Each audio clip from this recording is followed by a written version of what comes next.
The Zodiac Killer ini diketahui sudah membunuh sebanyak 7 orang, namun pada malam itu sayangnya mereka tidak bisa menepati janji kepada orang tua Betty karena mereka ditemukan tewas tertembak dengan pistol semi-otomatis berpeluru kaliber 22. Di dalam telepon, pria itu mengaku bahwa dia bertanggung jawab atas penembakan yang terjadi. 3 kantor berita media cetak lokal yaitu The San Francisco Chronicle, The San Francisco Examines, dan juga Vallejo Times menerima surat dari seseorang yang mengaku bahwa dia adalah Zodiac. Diketahui, kasus dari Paul Steng adalah aksi terakhir dari The Zodiac. Pada tahun 1974 adalah surat terakhir yang dikirim Zodiac dan akhirnya The Zodiac dinyatakan menghilang.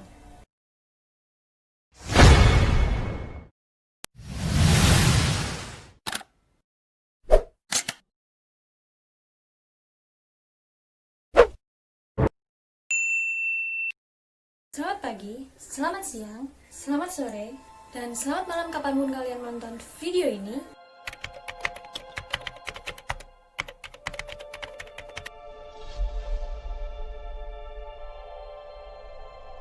Dan langsung aja kita dengarkan ceritanya sama-sama. Karena kasus ini ramai banget diperbincangkan dan identitas pelaku yang belum diketahui, ada beberapa orang yang mencoba untuk memecahkan misteri dari siapa pelaku dari The Zodiac Killer. So, ini adalah ada beberapa teori-teori yang populer pada masa itu. Langsung aja, ini dia teori yang pertama.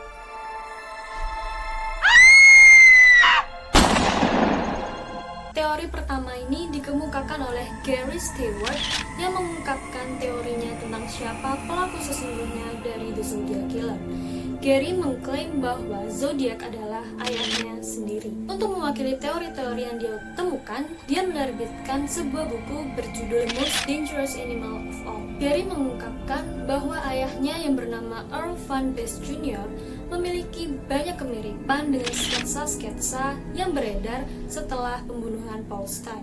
Ia juga mengungkapkan bahwa tulisan-tulisan tangan dalam surat Zodiac ini cocok dengan tulisan tangan ayahnya yang dia dapat dari akta pernikahan ayahnya. Setelah menemukan bukti-bukti dari teori Gary Stewart tadi, sayangnya teori-teori terbantahkan karena yang pertama, menurut pihak administrasi gereja bahwa akte nikah dari ayahnya itu yang nulis bukan Earl, tapi seorang pastor di gereja itu. Bahkan karena pernyataan ini, orang-orang tuh jadi malah teralihkan ke pasturnya, bukan ke Earl-nya. Yang kedua, ciri-ciri Earl ini hanya cocok dengan si pembunuh Paul Steng. Sedangkan untuk 3 pembunuhan lainnya, si Earl ini dinyatakan tidak cocok. Dan yang ketiga, Gary ini gigih banget untuk membuktikan bahwa ayahnya si The Zodiac yang sebenarnya. Dia berusaha untuk menemukan kecocokan dari DNA ayahnya dengan air liur yang menempel pada perangko suratnya Zodiac. Tapi menurut para pihak penyidik, hal-hal itu belum cukup untuk membuktikan bahwa si Earl ini adalah Zodiac yang sebenarnya. Karena bantahan itu, Gary ini jadi curiga, jangan-jangan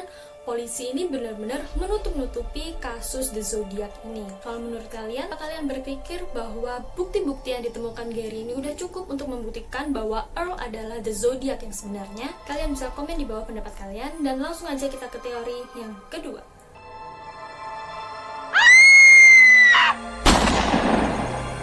Di teori yang kedua ini ditemukan oleh Robert Graysmith dari The San Francisco Chronicle. Dan teori ini merupakan teori yang paling populer saat itu. Setelah sampai 1 dekade dia melakukan penelitian, Robert menyatakan bahwa pria bernama Arthur Lake Allen adalah seorang Zodiac yang asli. Dan teori-teori yang dia temukan ini dia tulis dalam 2 bukunya yang berjudul Zodiac dan juga Zodiac Annals. Dan ini adalah bukti-bukti yang ditemukan oleh Robert Graysmith untuk mendukung teorinya. Dalam penelitiannya si Robert ini, dia menemukan bahwa di saat hari ketiga pembunuhan atau tepatnya di Danau Berryessa tahun 1969, si Arthur ini pamit dengan keluarganya untuk pergi ke Danau Berryessa untuk scuba diving. Nah, pas malamnya ini diklaim bahwa Arthur pulang dalam keadaan penuh darah dan juga ditemukan pisau darah di mobilnya si Arthur. Dan hal ini pas banget nih sama kejadian Danau Berryessa kalau kalian ingat bahwa mereka dibunuh dengan cara ditusuk dengan pisau. Bukti Bukti yang kedua adalah di tahun 1971, teman dari Arthur yang bernama Don Cheney mengaku bahwa Arthur sempat menyebutkan bahwa dia punya sebutan lain yaitu The Zodiac. Dan pengakuan ini tepat sebelum surat-surat yang dikirim di 3 kantor berita tadi. Karena pengakuan itu, akhirnya Arthur dipanggil dan juga diinterogasi oleh kepolisian. Dan Arthur mengatakan bahwa dia punya buku favorit yang berjudul The Most Dangerous Game. Apa hubungannya sama The Zodiac? Jadi kalimat-kalimat yang ada di The Most Dangerous Game ini sama dengan kalimat-kalimat dari surat yang dikirim oleh The Zodiac. Salah satu kalimat yang paling populer saat itu adalah "Man is the most dangerous animal of all to kill." Dan selain itu, Arthur juga diketahui memakai jam tangan yang simbolnya adalah simbol dari Zodiac. Dan akhirnya polisi menggeledah rumah Arthur dan menemukan hewan yang dibedah di kulkas dan juga menemukan pisau yang berlumuran darah serta alat seksual. Tapi sayangnya polisi tidak dapat menemukan bukti yang mengarah langsung kepada pembunuhan-pembunuhan yang dilakukan oleh The Zodiac. Dan di tahun 1974, Arthur ini dipenjara, tetapi bukan dipenjara karena dia adalah seorang zodiak, tapi dia didakwa oleh kasus lain, yaitu kasus pelecehan terhadap anak. Dan secara kebetulan juga, di tahun 1974, ada satu surat dari zodiak yang merupakan surat terakhir sampai akhirnya zodiak dinyatakan hilang. Bukti ini terus berlanjut di tahun 1987 ketika seorang tahanan yang bernama Ralph Spinelli mengatakan bahwa si Arthur ini pernah ngaku ke dia kalau dia pernah membunuh si Paul Stine. Dan pada Agustus 1991, Detektif Vallejo memanggil korban bernama Michael yang selamat dari insiden zodiak, dan Michael ini ditunjukkan banyak foto-foto dan disuruh milih mana sih di antara wajah ini yang dia ingat dalam kasus zodiak yang dia alami. Dan Michael menunjukkan foto Arthur. Dengan banyaknya bukti yang mengarah ke Arthur, tapi lagi-lagi teori ini dibantahkan karena beberapa hal. Alasan yang pertama adalah DNA yang dimiliki Arthur dibandingkan dengan ekstrak air liur yang ada di perangko yang dikirim oleh zodiak dinyatakan tidak memiliki kecocokan. Dan yang kedua adalah sidik jari yang ditemukan di mobil Paul Stine tidak cocok dengan sidik jari yang dimiliki oleh Arthur. Dan yang ketiga, dalam uji analisis tulisan tangannya Arthur ini nggak cocok sama sekali dengan tulisan tangan si zodiak.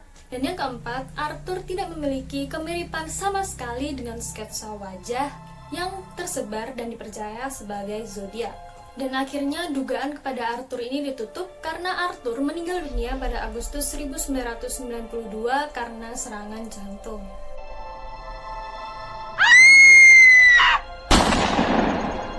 Dan ini adalah teori yang terakhir untuk mengungkapkan siapa sih si The Zodiac yang sebenarnya. Teori ketiga dikemukakan oleh pensiunan perwira polisi bernama Harvey Hines. Dalam teorinya, dia percaya bahwa seseorang bernama Lawrence Kane atau yang lebih dikenal dengan Kane adalah The Zodiac yang asli. Di tahun 1962, Kane ini diketahui mengalami kecelakaan yang mengakibatkan kerusakan pada otaknya dan mempengaruhi perilakunya. Di mana psikologi juga menyebutkan bahwa Kane ini mengalami kehilangan kemampuan untuk mengontrol dirinya sendiri. Berikut adalah bukti-bukti untuk mendukung teori Harvey. Yang pertama, diklaim bahwa nama Kane terlihat dalam sandi yang sempat dituliskan di salah satu suratnya zodiak. Dan yang kedua, terdapat kode dalam surat zodiak yaitu 3 buah angka 8 yang dilingkari, di mana menurut pemecah kode bahwa 3 dikali 8 adalah 24 dan dipercaya sebagai tahun lahir dari si pelaku atau si zodiak. Dan kebetulan si Kane ini lahir pada tahun 1924. Yang ketiga adalah pernyataan dari saudara perempuan dari korban yang bernama Darlene Ferrin yang menyatakan bahwa si Kane ini adalah orang yang pernah membuntuti dan melakukan pelecehan terhadap Darlene tepat sebelum Darlene meninggal. Dan di tahun 1969 saat Paul terbunuh, seorang polisi yang bernama Don Folk mengaku sempat melihat laki-laki yang dicurigai sebagai The Zodiac. Ia menggambarkan bahwa laki-laki yang dia lihat itu berusia sekitar 35-45 dan kebetulan si Kane ini juga berusia 45 tahun. Dan di tahun 1987, Don Folk ini menunjuk foto Kane sebagai satu-satunya wajah yang dia ingat sebagai orang yang dia curigai sebagai zodiak. Tapi lagi-lagi teori ini harus dibantahkan karena hal-hal berikut. Yang pertama adalah salah satu sumber mengatakan bahwa dia tidak menemukan catatan tes DNA apapun dan juga sidik jari dari Kane. Jadi susah untuk menyamakan atau mencocokkan sidik jari dan juga DNA dari Kane dan juga si zodiak. Yang kedua adalah tulisan tangan dari Kane tidak memiliki kecocokan dengan tulisan tangan zodiak. Dan yang ketiga, sama seperti Earl Van Best Jr., bahwa si Kane ini hanya cocok dengan ciri-ciri pembunuhan Paul Stine dan tidak cocok dengan ciri-ciri pembunuhan lain selain Paul Stine yang dilakukan oleh zodiak. Dan itu tadi adalah beberapa teori yang berusaha dipecahkan untuk mengetahui siapa identitas sebenarnya si zodiak. Kalau kalian percaya teori yang mana, atau kalian tahu teori-teori lain yang belum aku sebutkan tadi, kalian bisa komen di bawah. Kalau kalian suka sama video ini, kalian bisa tinggalin like dan kalian bisa subscribe channel ini supaya aku bisa ceritain kasus-kasus serial killer lainnya. Dah.